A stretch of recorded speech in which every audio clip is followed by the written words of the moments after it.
رمضان کی سب سے بڑی تیاری کیا ہے کہ اپنے دلوں کو صاف کر لو پہلے سے، کہ جس دل میں نفرت ہو، بغض ہو، کسی کے لیے غصہ ہو، کسی کے لیے کیا کیا جذبے ہوں، دل صاف کر۔ ہمارے گھروں میں روزانہ جھاڑو ہوتا ہے، یہاں مدرسے میں روزانہ صفائی ہوتی کہ نہیں؟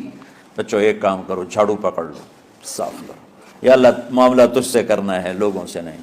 کسی نے برا کہا، کسی نے غیبت کی، کسی نے گالی دی، کسی نے دھکا دیا، کسی نے حق مارا، کسی نے کچھ کیا، یا اللہ تیرے سپرد میں نے اپنے دل کو سب سے صاف کیا۔ یہ اتنی بڑی عبادت ہے کہ بڑے بڑے نفلوں والے، تہجد والے، حج عمرے روزے والے تمہیں نہیں پکڑ سکیں، کیونکہ اس کا کرنے والا دنیا میں کوئی نہیں۔ نفل پڑھنے والے تو بے شمار ہیں، عمرے کرنے والے بے شمار ہیں، علماء بے شمار ہیں، حاجی بے شمار ہیں، سخاوت کرنے والے بے شمار ہیں، لیکن اس ٹکڑے کو صاف کرنے والا لاکھوں میں ایک بھی نہیں۔ مشکل کام ہے، آپ یہ سیکھیں۔ یہ رمضان کی سب سے بڑی تیاری۔